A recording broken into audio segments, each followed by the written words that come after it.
Thank you so much for listening. If you'd like to offer dana, then please do go to justthiszen.org/giving. Your support really does make a huge difference. Thank you so much.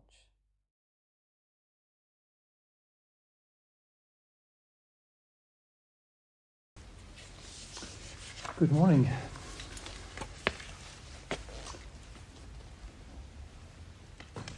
I want to start and end my talk today with a statement from Yehuda Amichai. And he said, "Behind all this, some great happiness is hiding." Behind all this, some great happiness is hiding.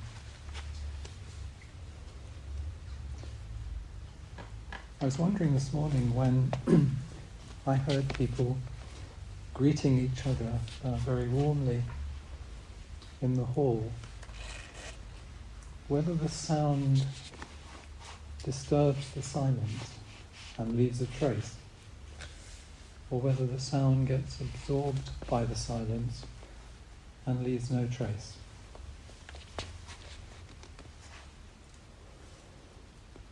Everything you see and do here this morning, opening the Zendo, sitting together, walking together, bowing, offering verses, we could think of as a ceremony, an expression of gratitude for this precious life.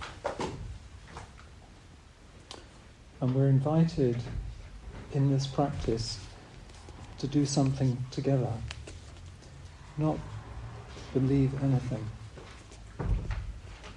And it gives us something to do in a practice where there's actually nothing to do. And it's also about taking care of everything. The altar, the flowers, our shared space, and of course, each other. Sometimes just hearing a fragment of something is very potent. Like me, do you sometimes hear a fragment from a conversation a couple are having as you pass them in the street? And you take with you the fragment as you walk along, then you perhaps pass it on to another person. The secret of life. I recently walked into a room where Trudy was listening to a Dharma talk. Norman Fisher was saying, Zen is essentially the practice of taking care of things. And that was all I needed to hear for the rest of the day. That resonated with me throughout the day. So we could think of this practice as a kind of training in care, so that when we leave, we take this quality of care into our daily lives. As Mary said, the invitation today is just to follow the schedule. Watch what other people do together, warmly wonder, and of course, you can always ask questions during the lunch period or even after today. I'm wondering how the first part of the morning has been for you. We don't offer much instruction, particularly at the beginning, so that you have an opportunity to see how it goes. It's not easy to sit in silence for long periods of time. In the silence, we often experience the absence of silence.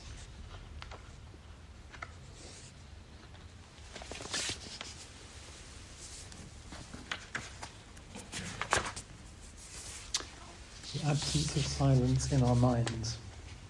When everything else is turned off in the house, we still hear the hum of the refrigerator.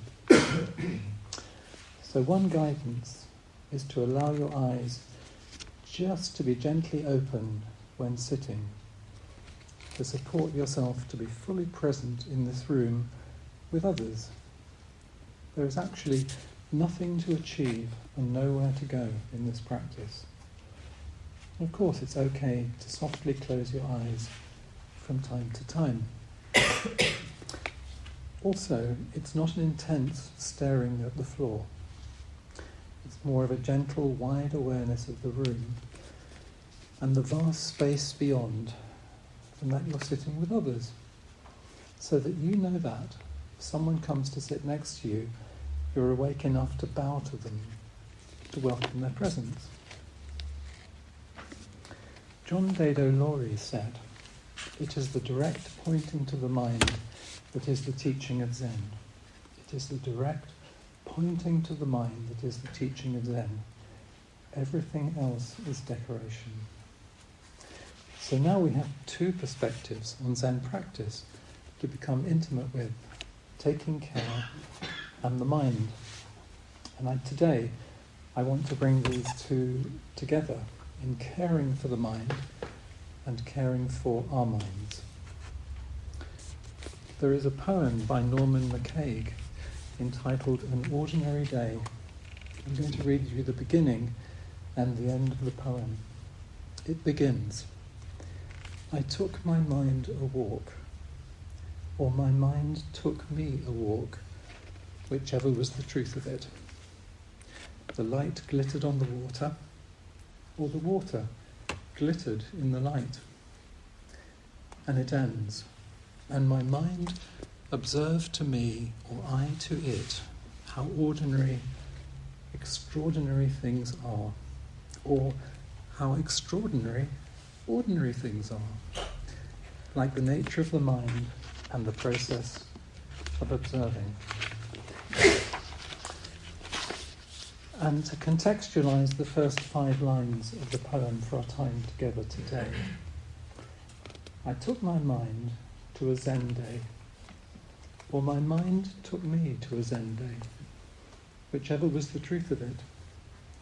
The day flowed into my mind, or my mind flowed into the day." So aware that we've brought our minds with us today, perhaps like we sometimes bring young children to an event to sit beside us, I want to take care that I keep this reflection as spacious and inviting as possible, so we don't frighten our minds away, or the children. There is a wonderful Swedish word, lagom, which translates as just enough, just enough. So hopefully just enough for these precious minds we have with us today. So now you have your mind sitting beside you, engaging, as Norman McCaig says, in the process of observing. Perhaps you can sense, having turned towards it, what it actually does when listening to this talk and during the rest of the day. The title of our day, Cultivating the Silent Mind, comes from a book called The Truth of This Life by Catherine Thanas. In the chapter, Catherine says, "We seem to need pauses around things. Before I begin my talk, I settle myself on my cushion, just as you have all settled yourselves, and then we chant. Chanting is a ritual pause. If I began to speak immediately after entering, you might not be ready to listen, and I might not be ready to speak. Readiness takes time. That is, readiness to be wholeheartedly and undividedly here." This could be one of the many responses to the question, what is Zen? The readiness to be wholeheartedly and undividedly here. I spoke about pausing in a previous talk, and following that, our head student Jan offered us a series of weekly reflections to support our practice in the lead up to this day. The 6 practices Jan suggested and explored are: pause before meeting, eat mindfully, notice your isn't it awful thoughts, practice moments of silence, move in your body, Notice the one who is not busy. There are 3 questions that occur to me about these potent practices. 1, what do they open us to? In what way are they really helpful? And is it possible we can get caught in clinging to them? I've been wondering why Catherine Thanos chose cultivating the silent mind, not cultivating a silent mind, as her title. And I think it points to a reality that we, as individuals, can try to create a silent mind through various practices, and it will be beneficial to us and to others. And the benefits will be conditional and will come and go according to circumstances. And we may think it's ours and our achievement. We may even think, I have a silent mind. However, as an individual, you can't have the silent mind. It's not for us to own as a separate individual. It is the universal mind that is always there when everything else drops away. As Dogen says, to study the Buddha way is to become intimate with the self, a quiet mind. To become intimate with the self is to forget the self, the silent mind. It would be tempting and understandable to focus on the silent part of this title, because the idea of a silent mind is so compelling and offers the prospect of a relief from our suffering, and then to make it into a project to achieve a silent mind, a project we will fail to achieve. However, we don't really know what it would be to experience a silent mind, except that we think it would be silent. So let's step 2 words back to cultivating. Cultivation is an activity to create conditions for something to come forth, to reveal itself. One dictionary definition says it is the planting, tending, improving or harvesting of crops or plants. If we cultivate a garden, we don't really know exactly what the results of our efforts will be. We work with great care with the mystery of the garden. And like the garden, our minds are dynamic, unpredictable, beautiful and wonderful. Complete mystery. So now we have another aspect of our practice to identify today, alongside taking care and turning towards the mind, cultivation. Everything we do in this day is cultivation. In the flyer for our day, there is a statement, you should know there is the one who is not busy. This is a story that comes from Thomas Cleary's translation of Case 21 of the Book of Serenity. One day Yunyan was sweeping the ground. Dawu said, "Too busy." Yunyan said, "You should know there is one who is not busy." I wonder, do we feel too busy in our lives? Are there too many things to do, too much to manage, too much to process? Or are we actually not that busy, but our minds are constantly busy, or perhaps both? I read somewhere that the Japanese words for busy are lose and heart. Lose and heart.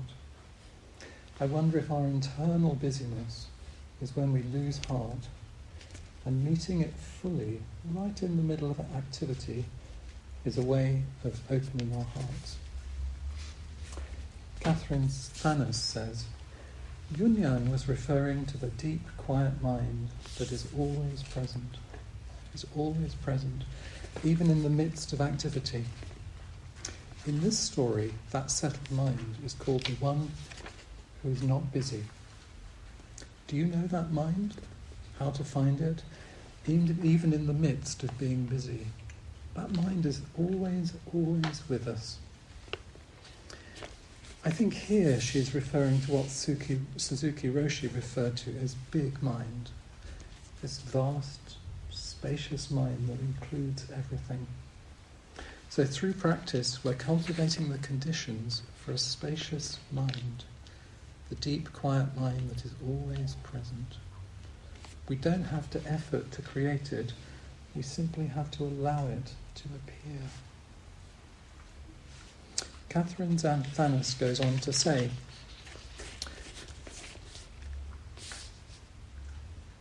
Zen practice is the quality of mind that simply observes. It is called the not knowing mind, the awake mind, the mind of readiness. At first we cultivate that mind in the Zendo, and then we bring it to each situation in our lives. Suzuki Roshi said, in calmness there should be activity, and in activity there should be calmness. This harmony is the quality of being, but the quality of our being is also nothing but its speedy activity. I think we sometimes think that in Zen everything is just really slow. It's not. It's whatever is an appropriate response to each situation. Sometimes it's slow, sometimes it's really fast, sometimes it's somewhere in between.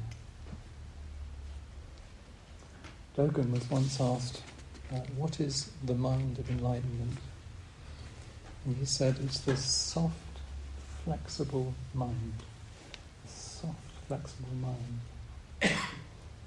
And another teacher, Yun Man, was asked, what is the mind of enlightenment? And he said, it's an appropriate response. They have very different feels, don't they? This soft, flexible mind, an appropriate response.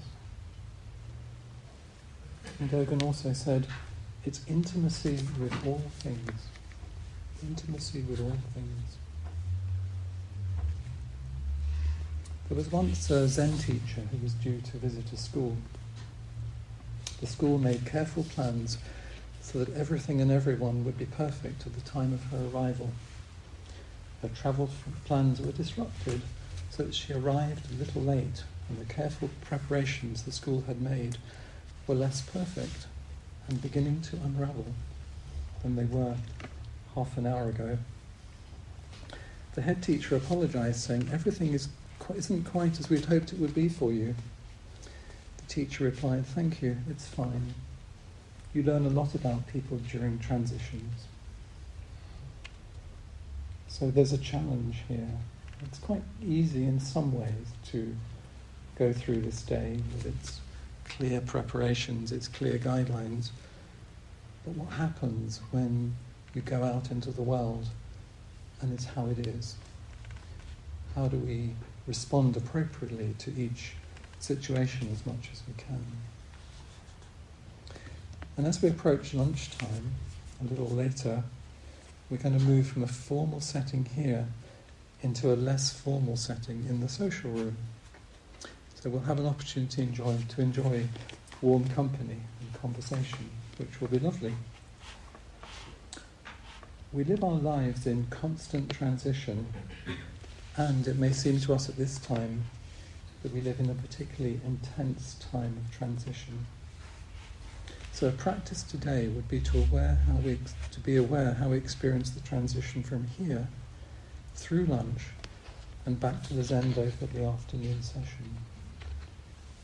How does our mind, your mind, experience that transition? And you have an opportunity, having brought it along today, to be with it and see how it goes. Noel Weitzman, who was one of Flint Sparks' teacher, who's the guiding teacher for this Sangha, once wrote this, and I've actually adapted it for today. He said, when we go about our daily activities, we always have a purpose. If I go next door to the social room, I want to eat and meet people, so I have a purpose. But while I'm leaving the Zendo to go to the social room, I'm living my life step by step.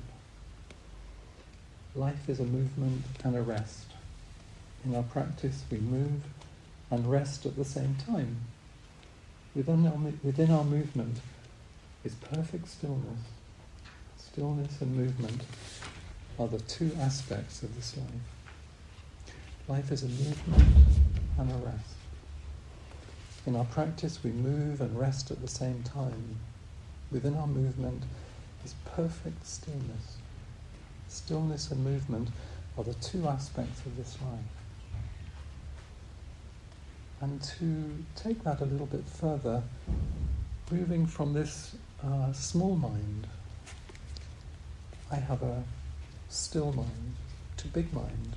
And the big mind is something we do constantly in our lives. We live our life through small mind, not in a pejorative sense, but that's how we are. And then we have this opportunity to move and allow this vast space to appear through cultivation. So, thank you for bringing your minds with you today. Your precious, messy miracle of a life is the perfect ground, the perfect place for practice. There is nothing else. There is nothing else.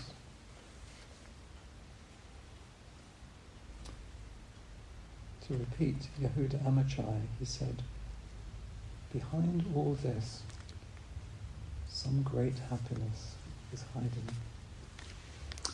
Thank you very much.